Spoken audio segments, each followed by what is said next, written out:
ವೀಕ್ಷಕರಿಗೆಲ್ಲ ನಮ್ಮ ಚಾನೆಲ್ಗೆ ಮತ್ತೊಮ್ಮೆ ಆತ್ಮೀಯವಾದ ಸ್ವಾಗತ. ಇವತ್ತು ನಾವು ಮಕ್ರೂನ್ ಯಾವ ರೀತಿಯಲ್ಲಿ ಮಾಡುವುದು ಎಂದು ತಿಳಿದುಕೊಳ್ಳೋಣ.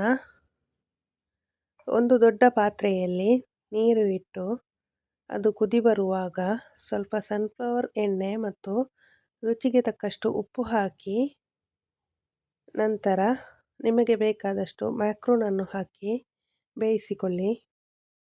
ಈಗ ನೀರನ್ನು ಬಸಿದುಕೊಂಡು ಮ್ಯಾಕ್ರೂನನ್ನು ಸಪ್ರೇಟ್ ಮಾಡಿಕೊಳ್ಳಿ.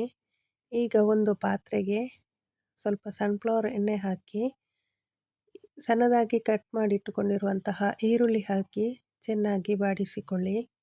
ಮ್ಯಾಕ್ರೂನ್ ನೂಡಲ್ಸ್ ಮಾಡುವಾಗ ಈರುಳ್ಳಿ ಟೊಮೆಟೊ ಚೆನ್ನಾಗಿ ಬೆಂದಿರಬೇಕು, ಇಲ್ಲಾಂದರೆ ಅದು ರುಚಿಯಾಗುವುದಿಲ್ಲ. ಈಗ ಈರುಳ್ಳಿಯನ್ನು ಚೆನ್ನಾಗಿ ಬೇಯಿಸಿಕೊಳ್ಳಿ. ಈರುಳ್ಳಿ ಚೆನ್ನಾಗಿ ಬೆಂದ ನಂತರ ಅದಕ್ಕೆ ಜಜ್ಜಿಟ್ಟುಕೊಂಡಿರುವಂತಹ ಶುಂಠಿ ಮತ್ತು ಬೆಳ್ಳುಳ್ಳಿಯನ್ನು ಹಾಕಿಕೊಳ್ಳಿ.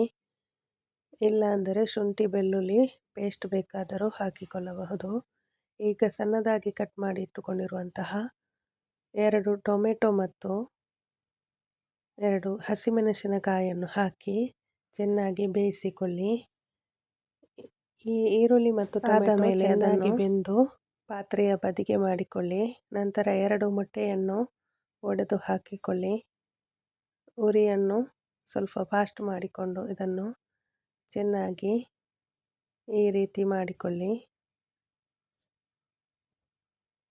ಈಗ ಸ್ವಲ್ಪ ಅರಿಶಿನ ಹುಡಿ ಕೂಡ ಸೇರಿಸಿಕೊಳ್ಳಿ. ಈರುಳ್ಳಿ ಟೊಮೆಟೊ ಬೇಯುವಾಗ ಅದಕ್ಕೆ ಬೇಕಾದಷ್ಟು ಉಪ್ಪು ಹಾಕಿಕೊಳ್ಳಿ. ಉಪ್ಪು ಹೆಚ್ಚಾಗಿ ಹಾಕಲು ಹೋಗಬೇಡಿ, ಯಾಕೆಂದರೆ ನಾವು ಮ್ಯಾಕ್ರೂನ್ ಬೇಯುವಾಗ ಕೂಡ ಉಪ್ಪು ಹಾಕಿರುತ್ತೇವೆ. ನಂತರ ನಿಮಗೆ ಬೇಕಾದಂಥ ಸ್ಪೈಸಸ್ಗಳನ್ನು ಹಾಕಿಕೊಳ್ಳಿ. ನಾನು ಇಲ್ಲಿ 1 ಚಮಚದಷ್ಟು ಕಾಶ್ಮೀರಿ ಚಿಲ್ಲಿ ಪೌಡರ್, ಅರ್ಧ ಚಮಚದಷ್ಟು ಗರಂ ಮಸಾಲ, ಅರ್ಧ ಚಮಚದಷ್ಟು ಚಿಕನ್ ಮಸಾಲ ಮತ್ತು 1 ಚಮಚದಷ್ಟು ಸಾಂಬಾರು ಹುಡಿಯನ್ನು ಹಾಕಿಕೊಂಡಿದ್ದೇನೆ. ಮೊಟ್ಟೆಯನ್ನು ನಾವು ಬೇಯಿಸಿಕೊಳ್ಳುವಾಗ ಸ್ವಲ್ಪ ಅರಿಶಿನ ಹುಡಿಯನ್ನು ಸೇರಿಸಿಕೊಳ್ಳಿ. ನಂತರ ಬೋನ್ಲೆಸ್ ಚಿಕನನ್ನು ಸೇರಿಸಿಕೊಳ್ಳಿ. ನಾನು ಇಲ್ಲಿ ಚಿಕನನ್ನು ಆಲ್ರೆಡಿ ಬೇಯಿಸಿಕೊಂಡಿದ್ದೇನೆ. ನಾವು ಚಿಕನ್ ಮ್ಯಾಕ್ರೂನ್ ಮಾಡುವುದರಿಂದ ನಾನು ಮೊಟ್ಟೆ ಮತ್ತು ಚಿಕನನ್ನು ಸೇರಿಸಿಕೊಂಡಿದ್ದೇನೆ. ಇಲ್ಲಾಂದರೆ ನಿಮಗೆ ಬೇಕಾದಂತಹ ತರಕಾರಿಗಳನ್ನು ಕೂಡ ಹಾಕಿಕೊಂಡು ವೆಜ್ ಮ್ಯಾಕ್ರೂನ್ ಕೂಡ ತಯಾರಿಸಿಕೊಳ್ಳಬಹುದು. ಅದು ಕೂಡ ತುಂಬ ಚೆನ್ನಾಗಿರುತ್ತದೆ. ಕ್ಯಾರೆಟ್, ಪೊಟ್ಯಾಟೊ, ಬೀನ್ಸ್, ಬಟಾಣಿ ಇವುಗಳನ್ನು ಕೂಡ ಸೇರಿಸಿ, ಕ್ಯಾಪ್ಸಿಕಮ್ ಕೂಡ ಸೇರಿಸಿ ನಾವು ಮ್ಯಾಕ್ರೂನ್ ತಯಾರಿಸಿಕೊಳ್ಳಬಹುದು.